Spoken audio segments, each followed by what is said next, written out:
17% weight loss in just 4 months without a single injection. Sound too good to be true? Let's talk Yacon syrup. If you're new here, it's Dr. Brian, founder of Health Without Risk, and your go-to health coach who's the guinea pig researching the latest health hacks.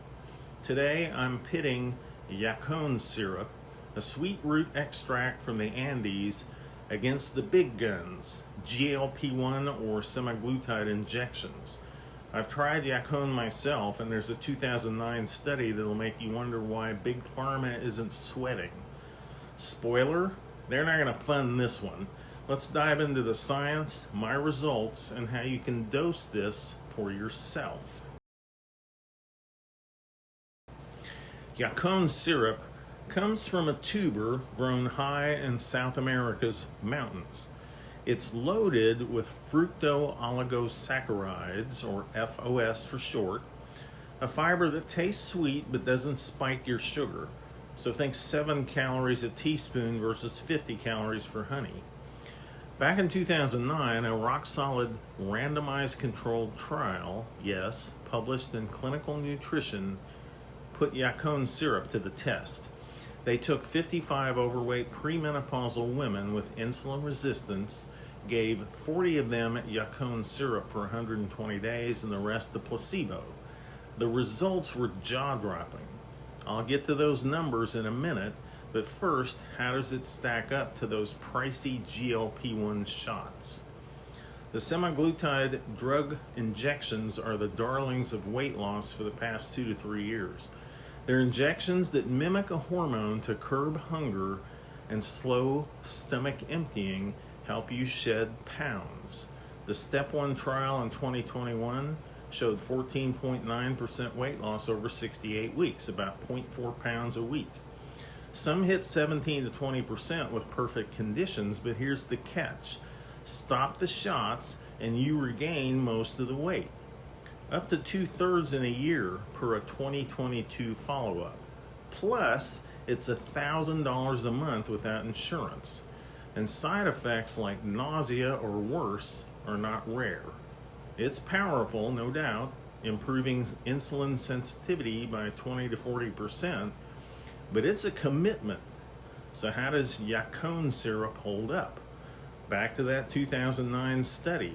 The Yacon group took about 10 grams of FOS daily, 2 to 3 teaspoons of syrup split across meals with a light diet and some walking. In 120 days, 17 weeks, they dropped 33 pounds on average from 198 to 165. That's 17% of their body weight, or 0.9 pounds a week, more than double GLP-1's pace. Waistlines shrank nearly 4 inches, insulin levels fell 42%, and insulin resistance plummeted 67%. LDL cholesterol down 29% if that's important to you. The placebo group gained 3.5 pounds. And the weight loss occurred despite the diet consisting of 50% carbohydrates.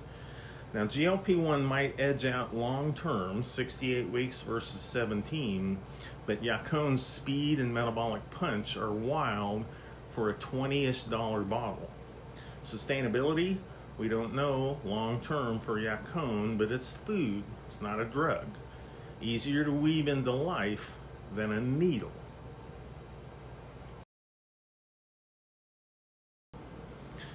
Here's where I come in. I've kept my weight steady at a BMI of about 24 since losing 40 pounds at age 50, and I eat under 90 grams of carbs daily. If I go over 90, I gain weight, simple as that. So I tried Yacon last year, dosing it like the study, 4 to 5 times a day, calculated my weight. The syrup has a molasses feel in your mouth, light sweet taste.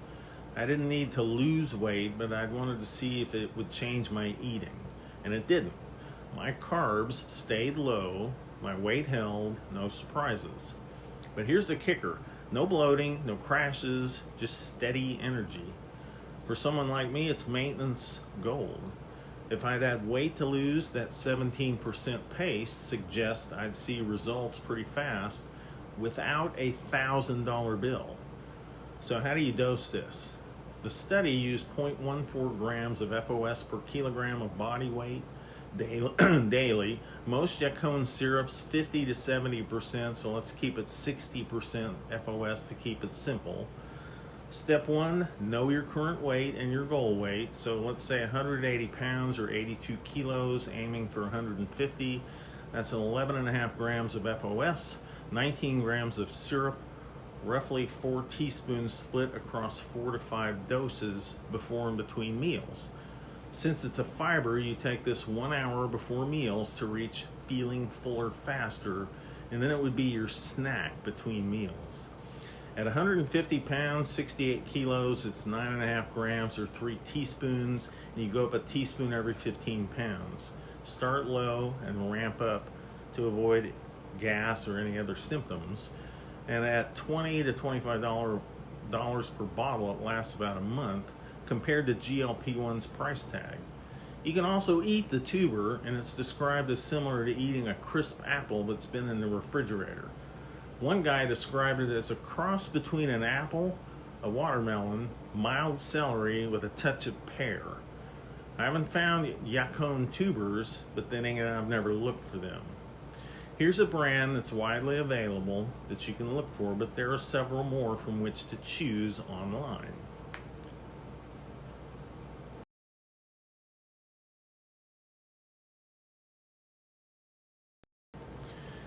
Big Pharma won't touch Yacon. There's no billion-dollar patent available. But that 2009 RCT isn't flimsy. It's real data showing a cheap route can rival GLP-1's speed and insulin perks, at least short term. It's not a cure-all. Studies are small. Long-term is uncharted. But for under $30, it's worth a shot if you're battling weight or insulin resistance. GLP-1's a beast, but Yacon's the underdog I'd bet on for affordability and simplicity. What do you think? Have you ever tried Yacon syrup? Drop your story below if you have, because we'd love to hear it. Like and share this video, and follow Health Without Risk, where we explore options for better health without more prescriptions. Health reimagined, risk removed. I'll be back soon. Bye.